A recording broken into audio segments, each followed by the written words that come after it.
Happy Monday. Welcome to the Monday Market Update. My name is Nash Paradise, Director of Sales here at U Mortgage, and the government is still shut down, and it's a holiday. So we're going to hit this pretty fast and quick here, getting through all the news that you need to know, starting with last week's econ data, to which there was none. I know it shows a lot on here, but for all intents and purposes, we have no Bureau of Labor statistics, we have no jobs report, we have no real news. Now, let me tell you what is news and what did happen last week is we got some tariff drama late on Friday. So, all about China.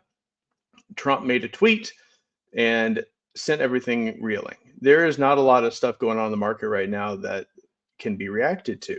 We don't have the numbers, we don't have the information that we need. We are a data dependent economy and we don't have our own data, but we do have our tweets.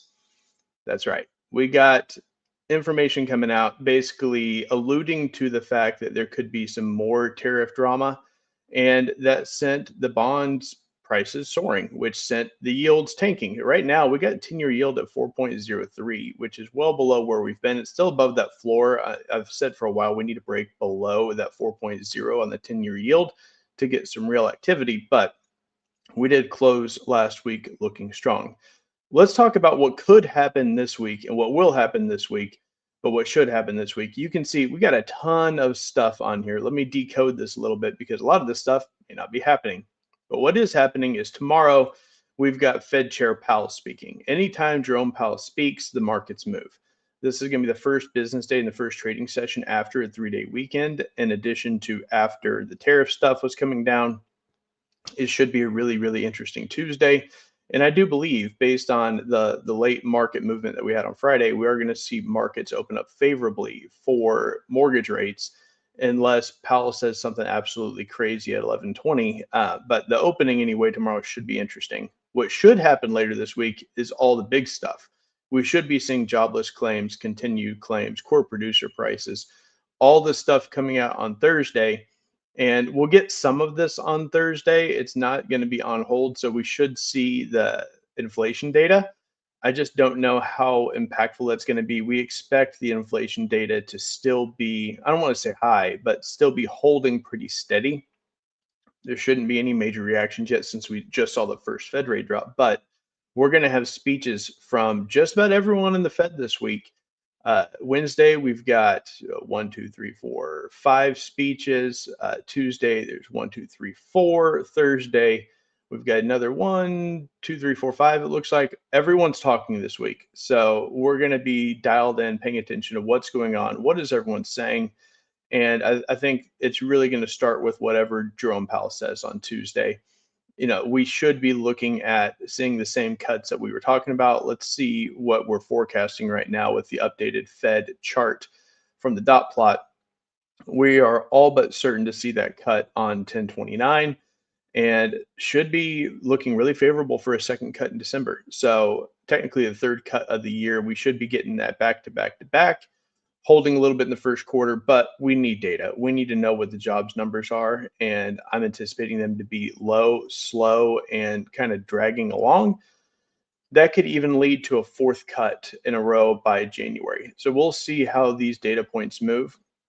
Regardless, the interesting thing on this chart is looking at the long-term projections here as we get into third and fourth quarter of 2026 is sitting pretty comfortably in that 275 to 325 range.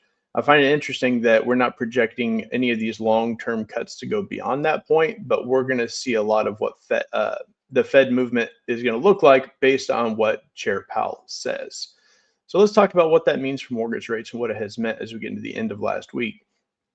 So, as you know, we had that nice drop right before the Fed hike dropped rates, and then Fed drops rates. Jerome Powell talks, says, "Hey, this dot plot, this is not, our business decision. This is not going to tell us what to do. This is just what people are anticipating. So it's not policy," is the phrase that he used.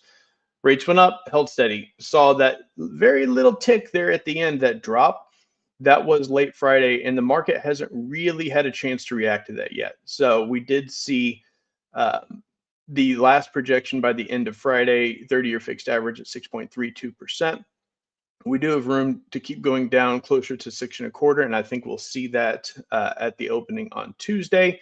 But then it's wheels off. Anyone's guess as to what Powell says, where we're going. And until we get this jobs data, we're really in a wait and hold pattern, just trying to see what can come out. The tariff stuff can derail everything, as it has many times in this last year. So, lock it if you like it. We do have a good reason to believe that if the government shutdown ends with enough time before the next Fed meeting, we could see the exact same kind of activity we had before the last Fed rate drop, which were more favorable interest rates going into the meeting. And then, like it usually does, interest rates pop up right around and shortly thereafter. So have those conversations, make sure your clients understand waiting for the next Fed rate drop may not necessarily make sense based on the last four drops and what we've seen thereafter, but being targeted and specific as we get into the mid to latter part of October could be still a good rate environment for refinances, and we could have some good wins coming up getting into that meeting. So for now, we're holding steady. I hope you all enjoyed your 3-day weekend if you took one. If not, get out there, grind it out, and find some conversations that you can have with people about what's going on in the marketplace so you can be the expert and advisor. Until next week, have a great day.